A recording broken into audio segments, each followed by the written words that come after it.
I'm doing great. What's up, guys? What's up, everybody?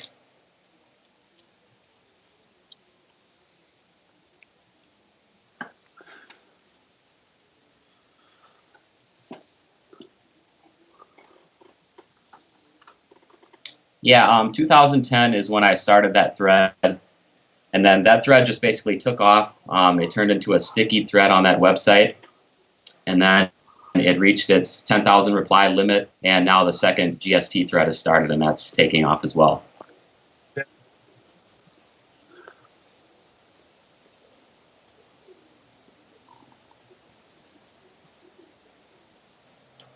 Well, if you look on Google, I'm a professional NHL goalie, but the guy we're talking to right now, I'm a husband, a father, and I'm also a coach and trainer for competitive and non-competitive clients, and I'm also an author.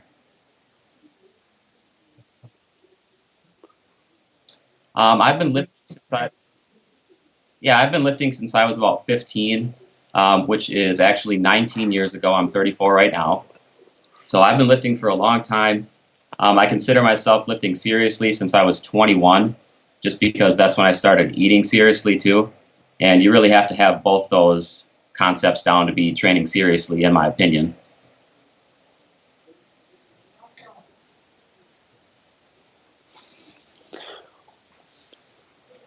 Um, I I really don't know why I started lifting. I think I just went with a couple of friends, and it's something that once I started lifting, I just knew that I had to keep doing it. I mean, I just enjoyed it. I've always enjoyed it, and so that it wasn't for sport or anything. I just started lifting.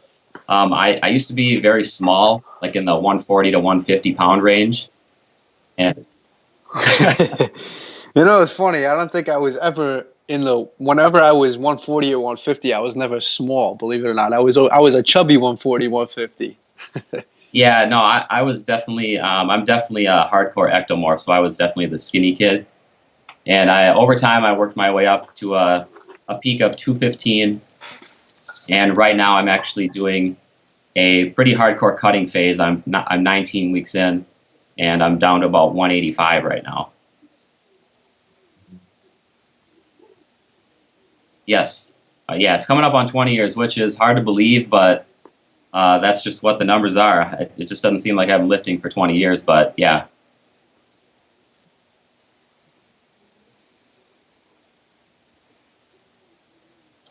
In my words, it is a growth program first. It's not really made for the power lifter.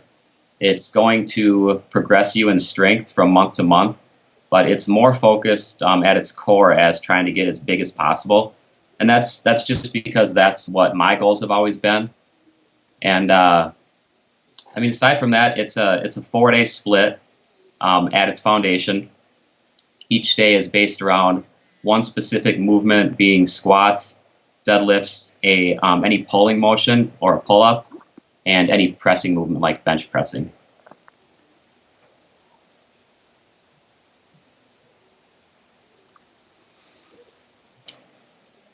Well,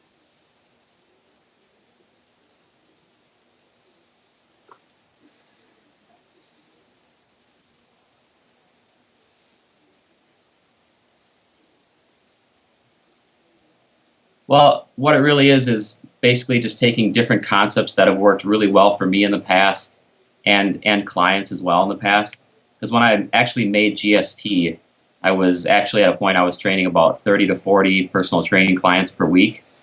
And basically, I knew that I wanted to go bigger and go worldwide with my training and coaching. And I also really liked the fact that I could write a book. I really wanted to write a book and get out to the world that way. And actually, I had a mild surgery, and for 2 weeks I was on the couch. And during those 2 weeks is when I wrote up GST, and from there it's just taken off.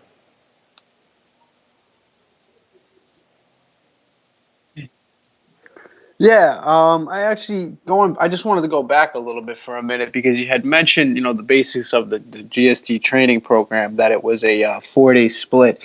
And, just this one topic in general, I think is a big subject for debate because, we've discussed this a lot on previous episodes and stuff about training frequency, optimal, days in the gym and stuff like that. And obviously this training program, like you said, it was geared towards specifically gaining muscle first. And, depending on what your goals are, if your goals are to build muscle or if your goals are sport specific or if you're trying to be stronger, then generally the training frequency might vary a little bit. But as far as, building muscle, when that's your primary goal, is there a specific reason you have a 4-day split? Some people like to say that more than 4 days or 5 days might be too much. You need extra rest, or, 4 days might just be the right sweet spot. What's your opinion on that? I'm sure there's a reason for your 4-day split. Yeah, I mean, the main reason for GST's 4-day split is basically just because it's based around that squat, pull, lift, and press movements. But as far as frequency goes, just because it's a 4-day split, that's not implying that you're hitting each muscle group just once per week. There's actually different variations of the program. Right now, I basically design and work with a twice weekly frequency variation. So really, twice weekly is my ideal frequency when it comes to growth. And then as far as weak points go, GST's weak point training, that can be anywhere from 3 to around 5 days per week, hitting that muscle group over and over and over. Okay, interesting. Yeah, because I know frequency is one subject that I guess is relatively new in terms of the bodybuilding community of taking advantage of that variable, and it's interesting to see that you're even pushing it up to 3 or 4 days a week because everyone's so used to the old training methods of hitting everything once every week. Yeah, and when GST first came out, I actually made the majority of my growth gains, when I was just starting on that 1 time per week frequency. So I know that can definitely work. But the research of nowadays does actually point to twice weekly frequency, and it's really more of total volume per week. So how you split that up is really up to you. And for me, I found that if I can train each muscle group twice weekly, it's just more mentally fun. It's when you're getting a pump throughout your whole body twice per week versus once. That's just a lot more fun for me.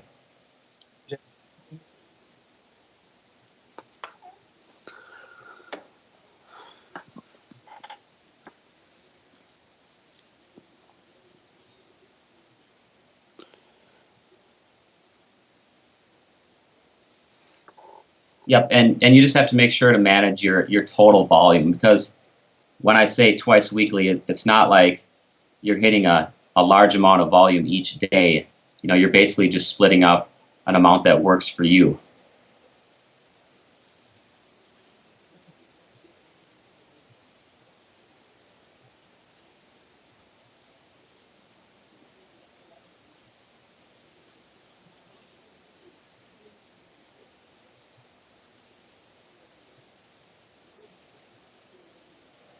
I do, yep.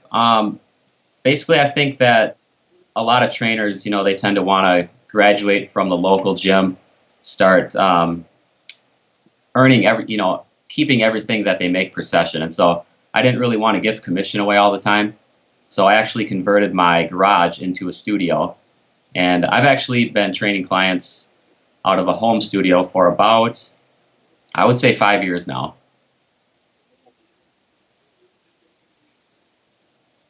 Yeah, I mean, it's nice to get out of the house to go to local gyms and train, because I actually still train at 2 local gyms.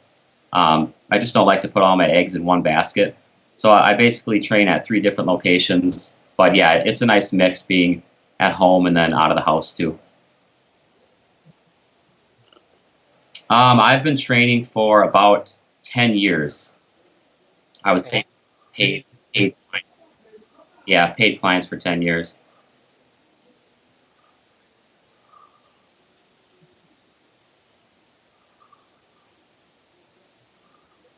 Yeah, I would say it was shortly after GST, because GST was my first step, just to add on to my training appointments, just to get some of that passive income going and just write a book. And then after that, I mean, I really realized that I could help people online, because actually when I first released the book, every single person that bought a copy, I actually made a free program for them. So I was doing that for a lot of people, and then that just turned into online coaching, longer term online coaching.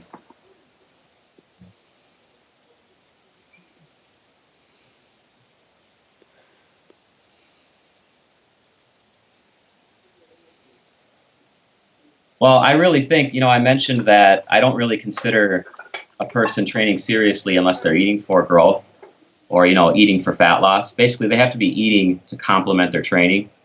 So truthfully, I really think that people don't understand how much they need to eat in order to really grow optimally. So I actually think that's a huge problem for a lot of people. Um, and then from the training side of things, I guess I would say that a lot of people, and I've learned this through online coaching, is that if you don't push somebody to that next weight increment, moving from like 200 to 220 pounds on a lift, people just aren't going to move forward by themselves a lot. And you have to have that progressive overload in place to grow.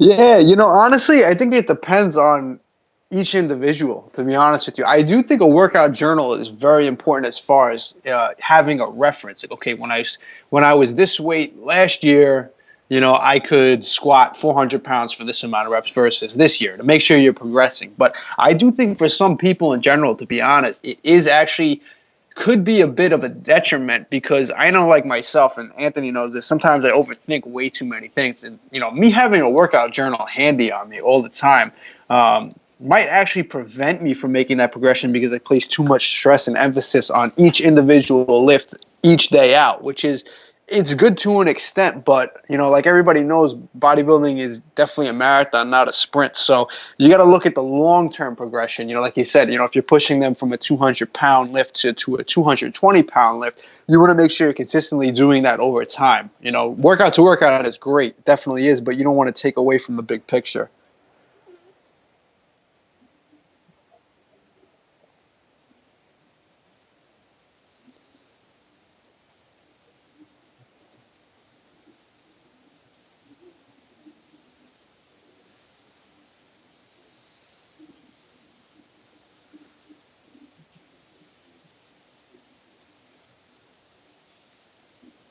Yeah, I mean, I'm not saying that doesn't work. Like I said, it definitely works for you. I would agree Definitely with works for Anthony. you. Yeah. Oh, you guys are ganging up on me now. Well, I mean, I have a chapter in my book about the importance of a training drill, so I kind of have to agree with Anthony. But yeah, I mean, and even with my clients, they have to report in there every single weight they lift and rep they complete for every single working set each week, and then I'm able to look at those and then advance them forward because a lot of people don't do that on their own. So essentially, I mean, to me, it's extremely important. Yes. Yep. Yeah, I used to do it. Well, I initially started with a notebook, and then I used to log it online. So I have some online logs from 10, 15 years ago that are out there somewhere. Um, and then I just moved back to the notebook because to me it's handy. It's less of a distraction than the phone. And there's just something about flipping through your notebook, looking at your weights that's just old school and cool to me.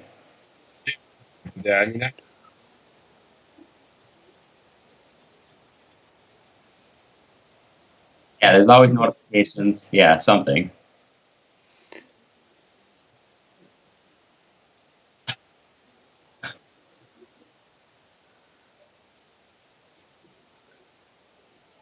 Yeah. Yeah.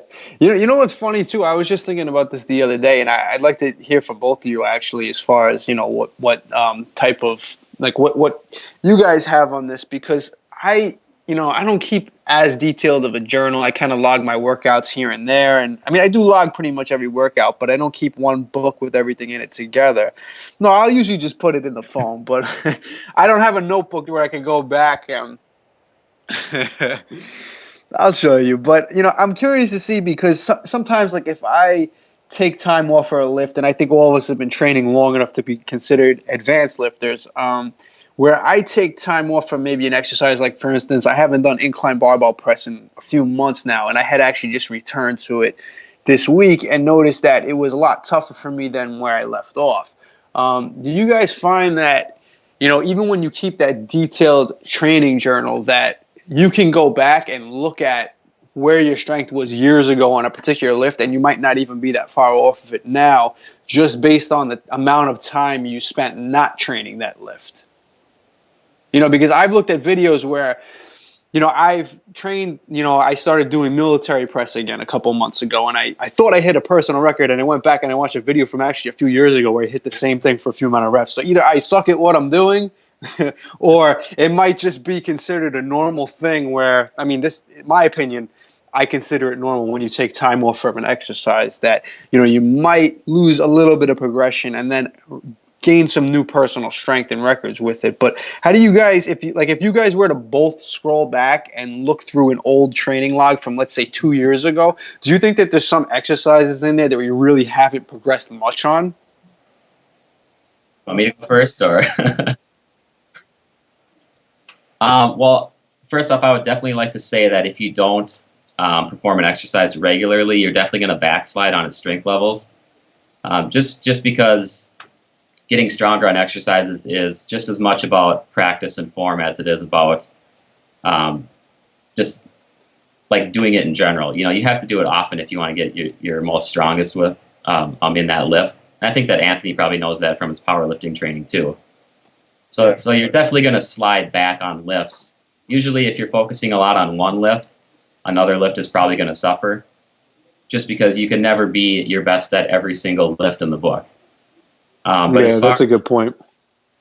as far as being at the levels that I was at, say, 10 years ago, I'm basically at the same levels.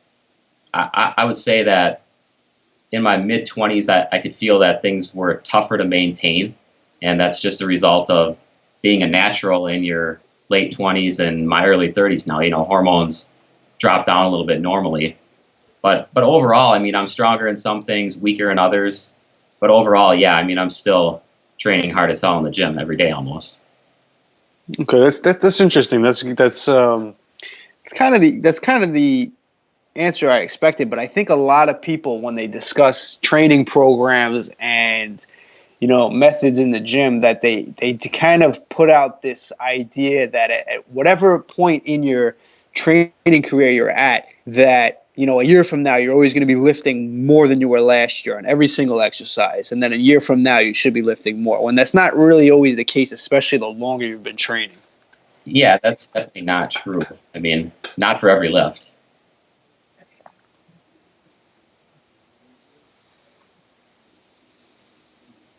Mm-hmm.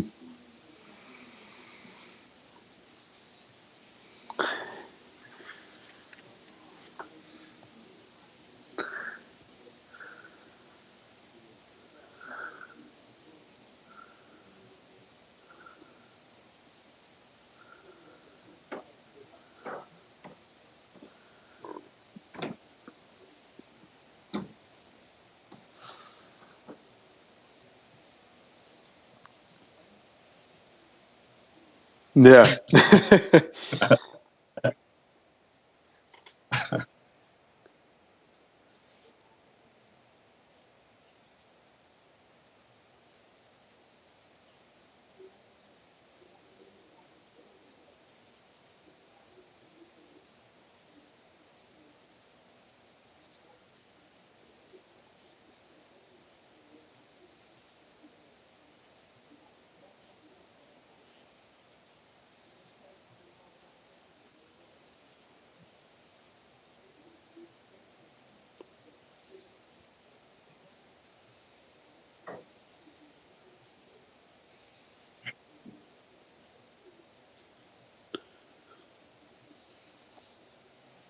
Well, I'm not really. Yeah, I understand where you're coming from. That it's always good to have that as a reference. So you say, okay, on my best, I squatted X amount of reps with this weight, and I'm definitely going to try and progressed past that now. So it is always good to have that. But, like I said, the more advanced you get, and I think you guys both agree with this, those increases in reps or poundages are going to come so slow that you want to look at, okay, making sure that as long as you're progressing long term, that's what's going to happen. And I get where you're saying that you want to have that as a reference every single workout to know, okay, push it a rep or add some weight. So it really all depends, but as long as at the end of the day you're progressing long term, that's the ultimate goal. So however you're going to get there, whether it's workout to workout or over a long period of time, as long as your year of the off season or whatever time frame it is, you go from squatting 300 pounds to squatting more than 300 pounds, you're making progress. Definitely.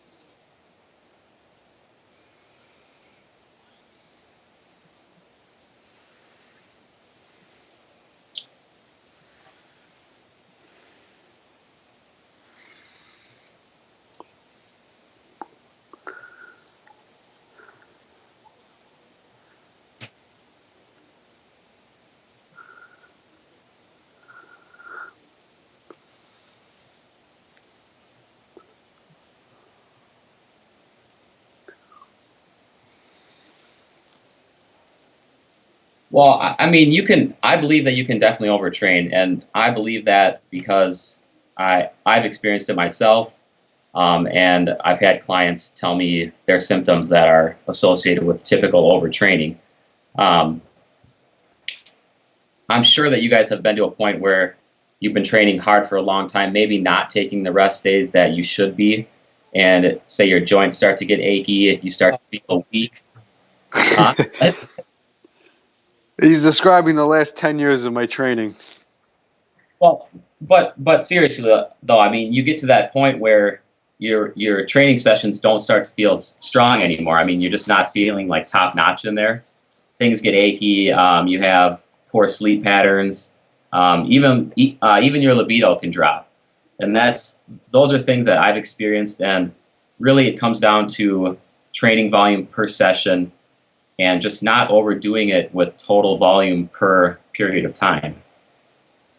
So yes, I believe that overtraining does exist, and when you get overtrained, I like to just take usually just that 1 week deload where I cut my training weights in half and just double my reps, so I maintain volume, but I seriously drop the stress on the body.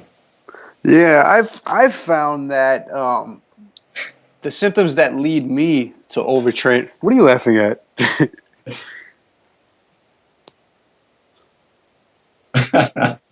No, I'm just saying I'm trying to give people my point of view on overtraining and what I experience when I feel like I'm pushing the body too hard past its recovery abilities.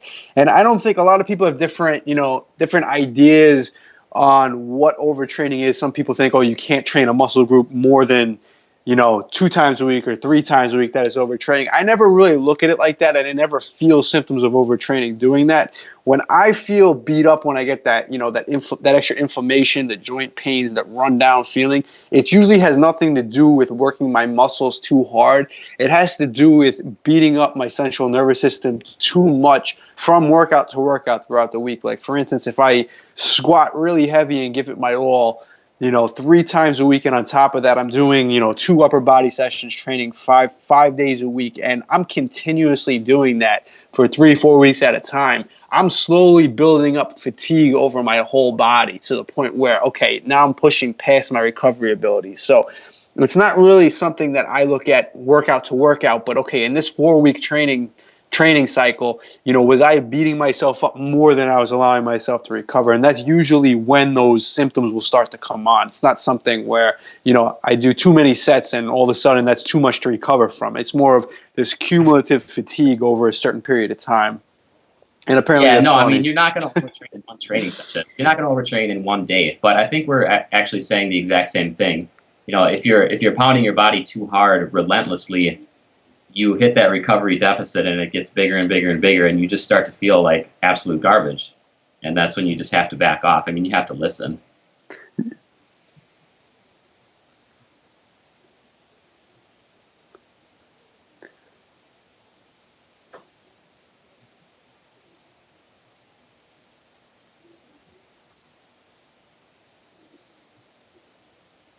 Yeah, and the good point, the point to note too is that you can set up a training program that will eventually overtrain you in the long term. Like it might not be, if I give you a 5-day workout split and you might be able to handle it for the first week. The second week, it might start to get a little bit more challenging. You might start to get a little more beat up. By week 3, you're starting to really feel it. Then week 4, you might need that deload, something like that. So you're not necessarily, people look at a workout program and they say, okay, this program is overtraining. It might not actually be overtraining for a couple of weeks. After following that training program and accumulating that fatigue over a certain period of time, that could lead to overtraining.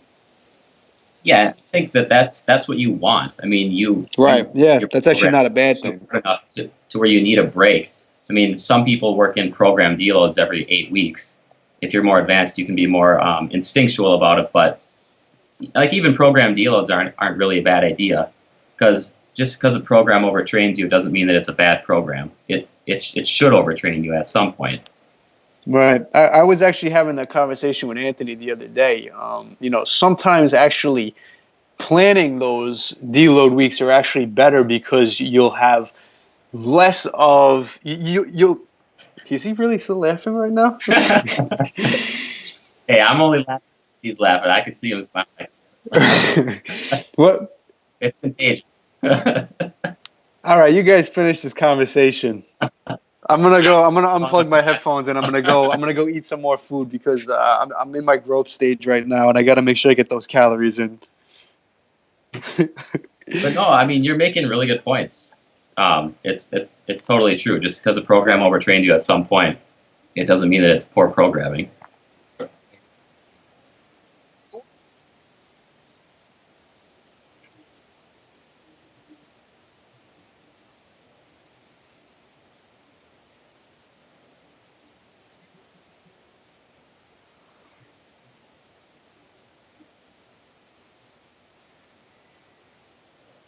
Well, I mean, I think getting stronger has everything to do with maximizing your lean mass amounts. I mean, because that's just progressive overload. If you're not, adding volume, which is weight times reps. I mean, you have to be adding weight, and so progressing in strength is everything.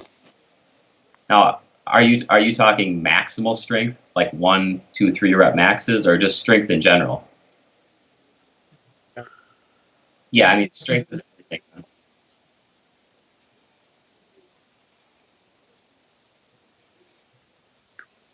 Yeah, I mean, pump work, probably you're talking about like in the 20 rep range, like higher reps, lighter weight.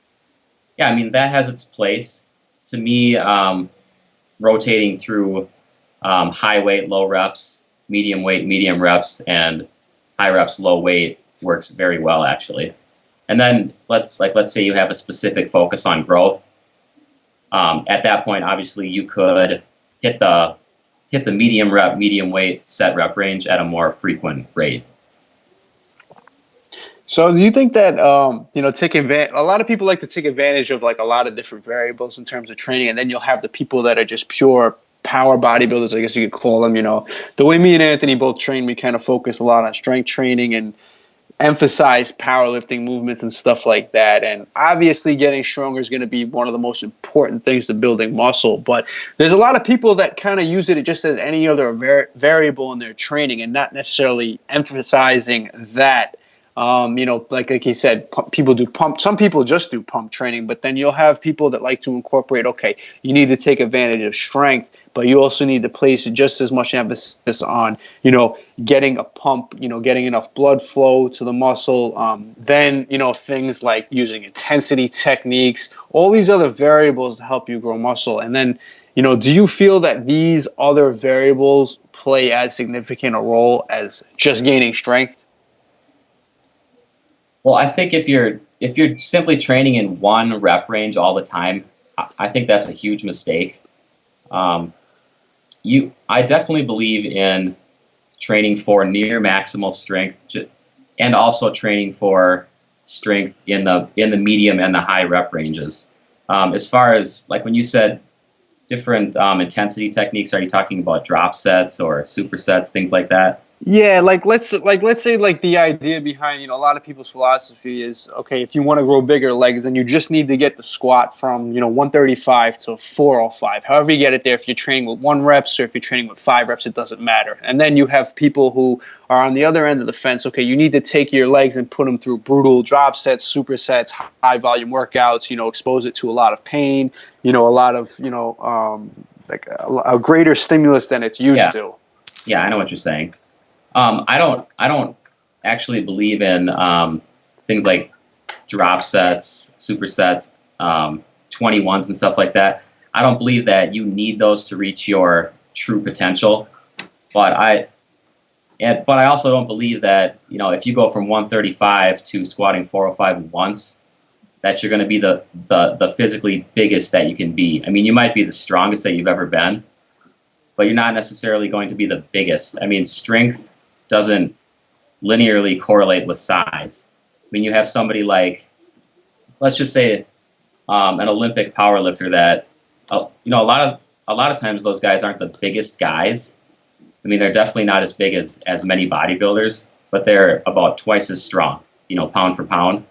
So it really shows that just building up to being insanely strong doesn't actually equate to being insanely big. And that's why I'm not strictly a believer in low rep heavyweight training either. I just believe that you have to have multiple rep ranges and you need to be progressing in all those rep ranges.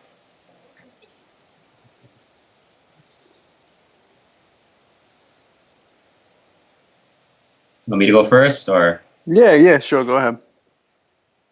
Well, I'll just put my 2 cents in at the end. I think I mean it's almost the same answer that I just gave. I mean, building muscle long term. I mean, to me, you don't want to be one of those people that always wants to be shredded, because first off, you you can't grow to your maximum potential and be shredded 24/7. So you have to be in a long term surplus. First off, I would actually say that I was in a surplus probably for the first 5 years of my training. I really didn't care about abs. I never got past probably like 18% body fat, but it was all part of growing, and it really shot me up real quick. And then just being in that surplus when you need to be, plus just making sure that you're making progress in that training journal. I mean, we don't all agree on the training journal, but you got to have that training journal going on so you know that you're moving forward, and just doing that over and over and over.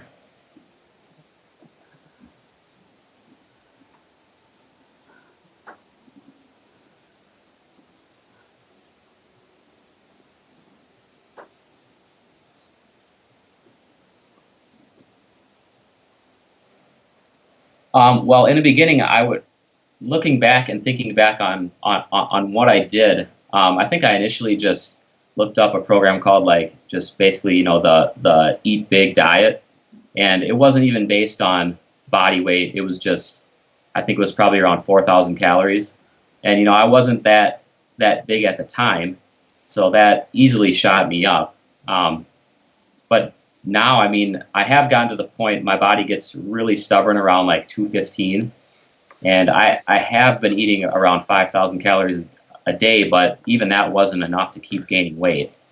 And I think obviously a huge part of that is just being active as well. I mean, outside of the gym, if I'm doing some training sessions per week, so I'm on my feet, fairly often. And so it really just depends on how active the person is in regards to how much they actually have to eat to get into that surplus. But I mean, if they're in, say, a 500 calorie per day surplus, obviously they should be growing.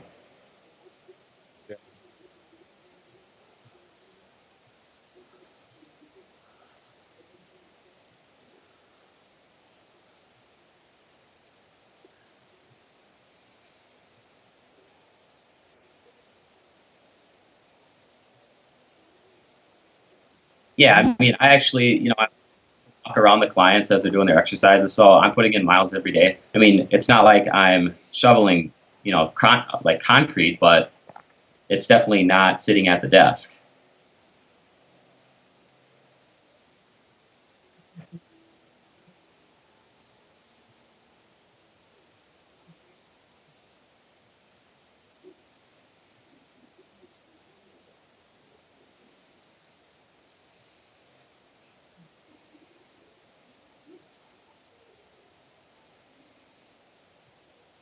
Yeah, just like why is it in there? Are you asking just why it's in there?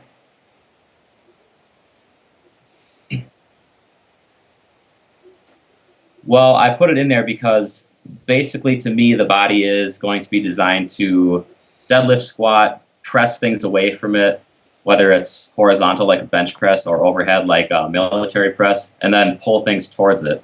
So to me, to maintain a balance between strength, between your pressing and your pulling, I have a day for each.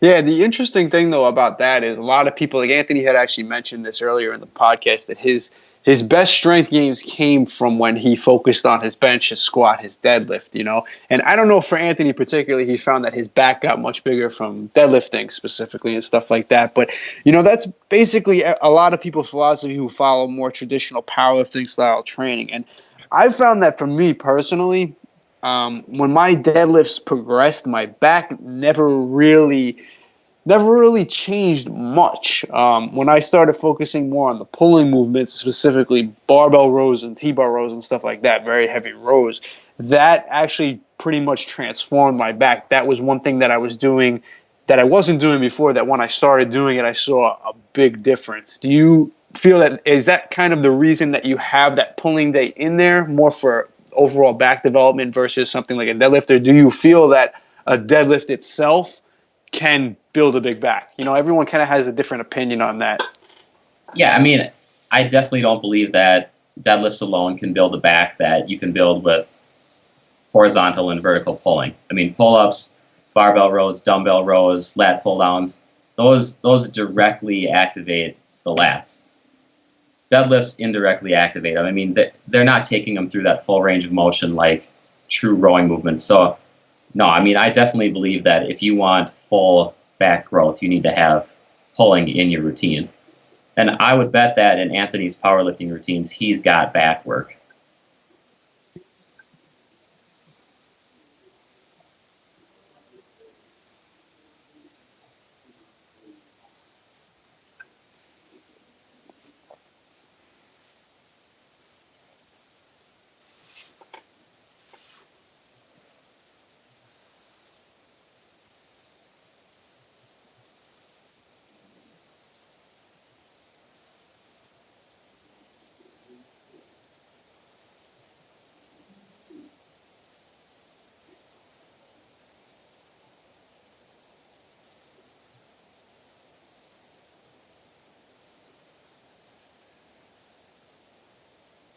Yeah, I think that's just a no-brainer.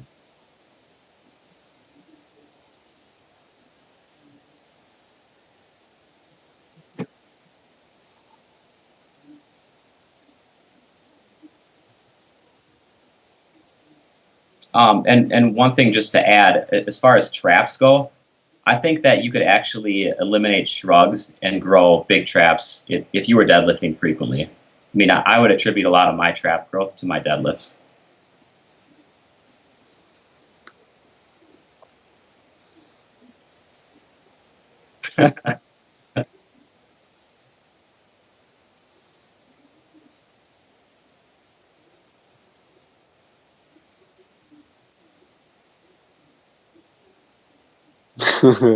I think I you can just see have that you have really traps thick right lumbar now. muscles that you can't even see them because your lumbar is sticking out.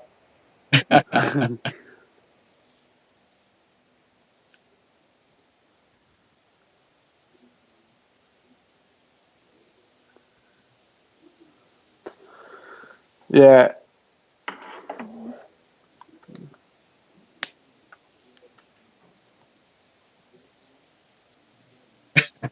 Hey, I think that's, well, did you set a PR? Were you pulling more weight than normal?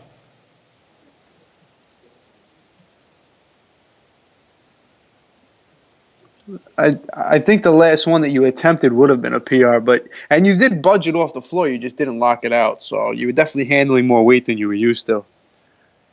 Yeah. Yeah, I mean, usually, yeah, I mean, usually you just get sore when you're doing something different or new. You know, if you just switch up an exercise in the gym, you're going to be sore from that the next day. But yeah, as far as your traps, who knows? I mean, maybe you were just squeezing them extra hard during your lifts or something. Yeah, when I do that, I get sore neck muscles. Overtraining.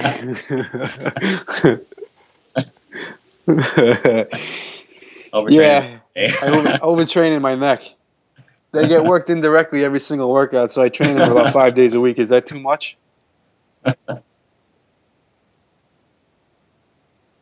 Yeah, Neck. Neck.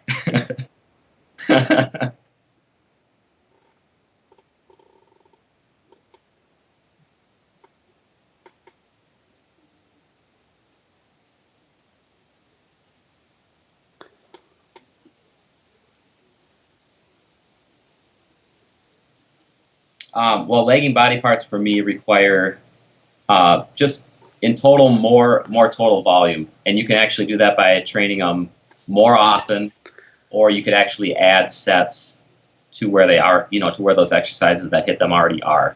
So, like I said earlier, let's say you're training every muscle group twice per week, so you're used to that type of frequency. Just bumping it up to 3 to 5 times per week can get more volume and more growth going. So I would say either of those two options, either more sets than you already do, or adding in more frequency, just generating more total volume.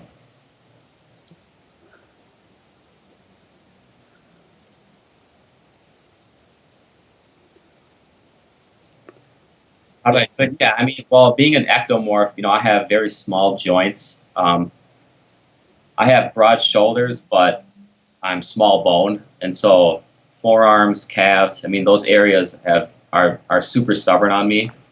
And calves especially, I mean, even just legs in total, I guess I brought up a ton throughout my training career, so now they actually look symmetrical. Um, Calves have come from just seriously high volume. Sometimes I mean, there was times where I would do hundreds of reps per training day, and I would knock that out 2 or 3 times a week. But I wouldn't recommend that for every muscle group, just because, I mean, like Pete said, you don't want to overtrain in a day. But no, but seriously, you know, yeah. people like to think that you can train 200, 300 reps in one training session and it does a lot of good. I mean, it's going to make you extremely sore, but it's also probably going to make it so you're not going to be able to train your legs again for another 4 or 5 days just because of that soreness. So overall, I mean, basically, it's always just been more frequency and more volume for me when I was trying to bring up a weak body part. As far as bringing up a weak body part. Well, usually what I do is I train it once and then I like to take about 2 months off before I train it again because I figure those muscle groups probably need the extra rest because they must not be growing from what I'm doing.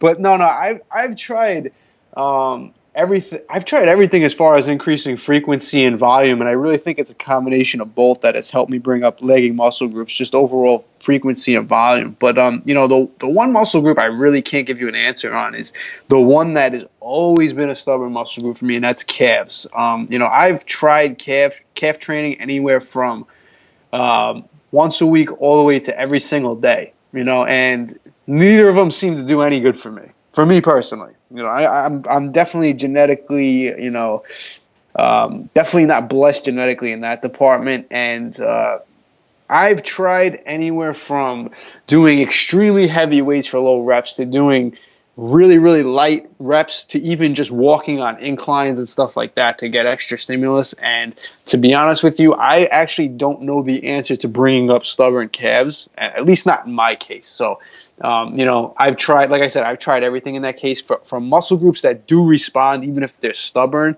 it usually just comes down to, just getting in more volume and more frequency over time. But certain muscle groups, just like my calves, just don't seem to respond to that same formula.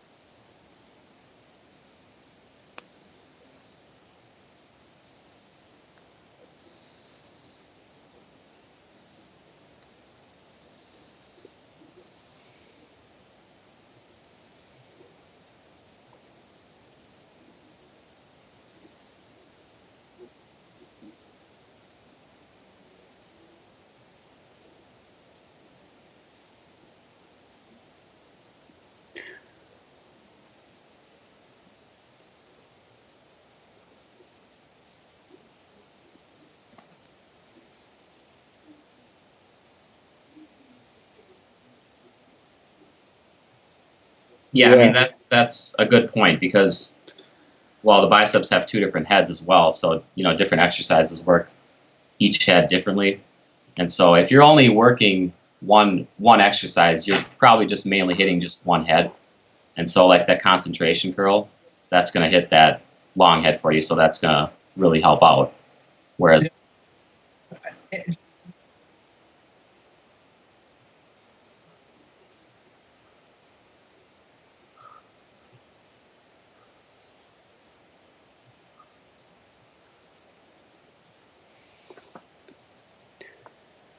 yeah, Yeah. and that's just pulling your arm away from your body, so it's working that long head more, which you maybe weren't even working that in the past. So you're essentially you're building a part of your bicep that you haven't even focused on in the past.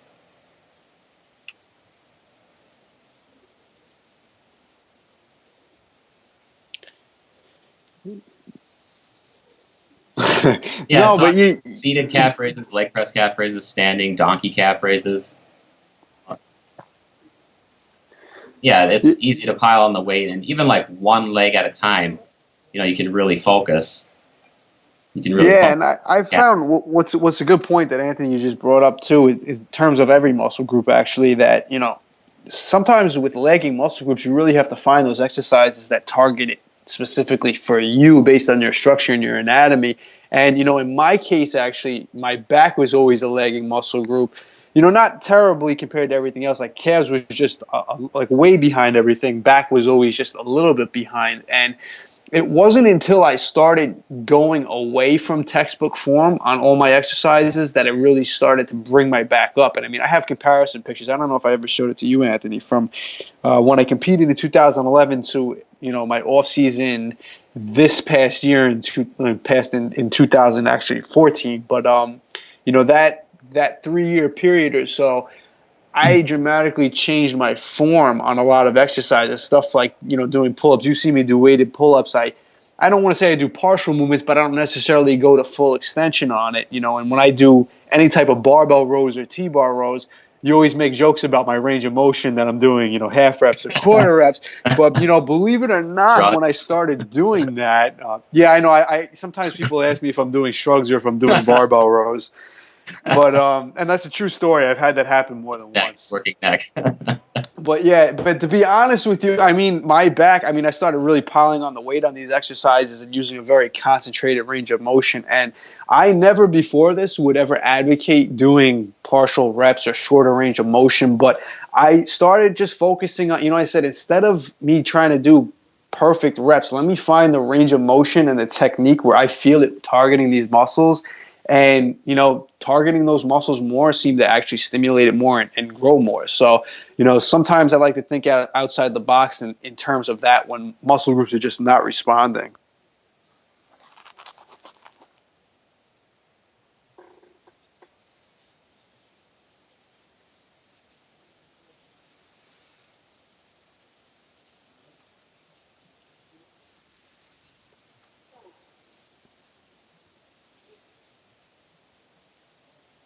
Mm-hmm. So I'm probably closer to 5'11".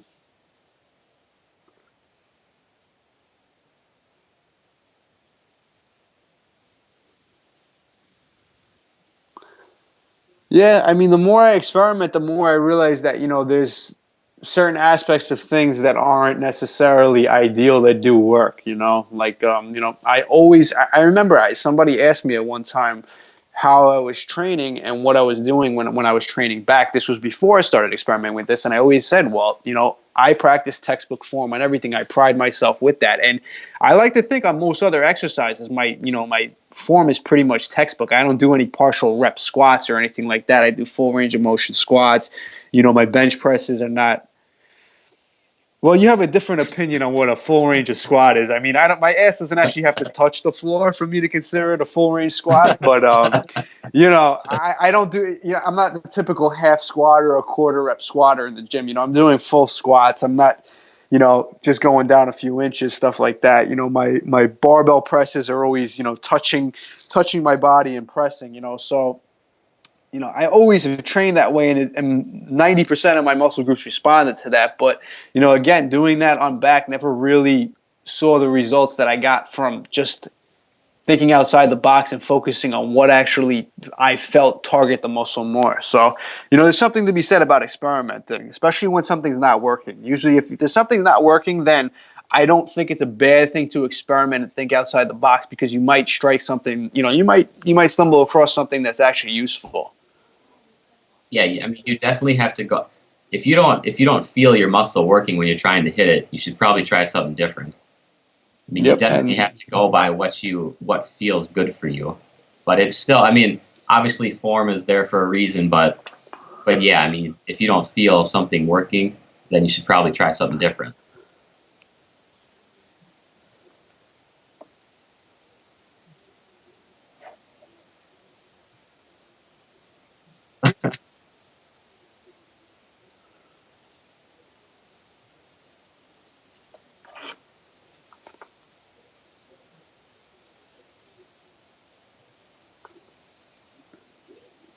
It's tough to come up with something that they probably haven't heard before. I mean, as you guys talk about so much on your podcast, I really feel like you you have to really feel like an animal in the gym. I mean, you have to go in there and you have to train hard and you have to do it relentlessly. I think that if you don't love it when you're doing it, I mean, you're never going to reach your maximum potential. And I think that's why a lot of people don't go very far with this. But I think that you have to want to just go in the gym and train your ass off, day after day. And a lot of people will try to sell you on that you can get yourself huge in maybe 12 weeks or 6 months. But I mean, it takes time, and you just have to continuously stay on top of things and continuously put in a lot of effort. I mean, that's nothing new, but that's what I really would like to get across to people is that it doesn't happen overnight, and you have to try hard.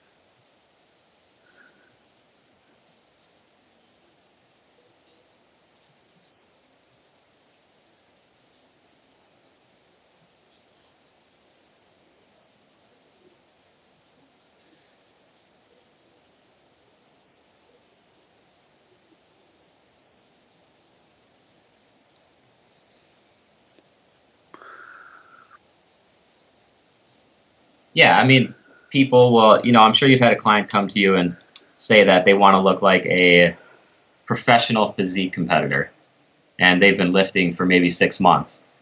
I Yeah. mean, what do you say to that? I mean, it's hard to say. Well, it's going to take you maybe 5 to 10 years to do what this guy's done because it's almost demotivating for that person. But like I said, I mean, anybody that really likes it will continue to train for that long, and they'll eventually get to that point. People just don't realize what it takes every day for months, years, decades, really.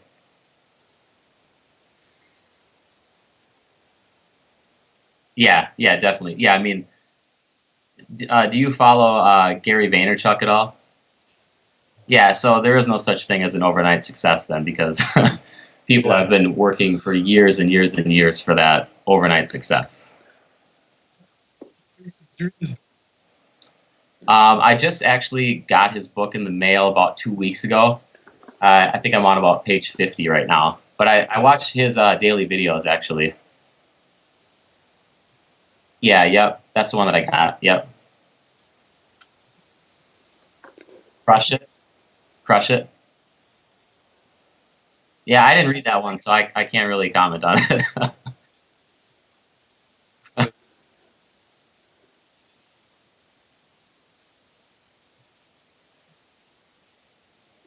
Yeah, I'm definitely learning some things from that. Yeah, I could definitely talk about that too, but not today. But I'm just fascinated with that stuff.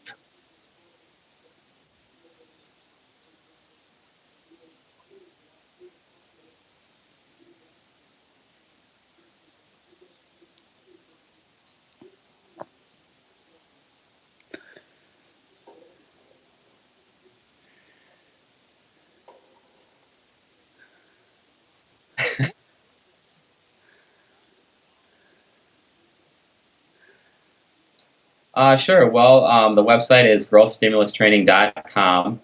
And you could actually buy the book off of Amazon too. You can just search for Growth Stimulus on Amazon.com. As far as seeing me talk and listening to a lot of the knowledge that I drop on a daily basis, I'm on YouTube as well under GST Author. And basically, I just encourage people to reach out to me directly, like through email, or even, I even give out my phone number for texting because a lot of people drop in questions through text. I don't know if you want me to do that or not, but well, I definitely don't hide it because a lot of people just text me randomly for just some Q&A, and it's 919-671-8585, and the email is ryan@growthstimulustraining.com.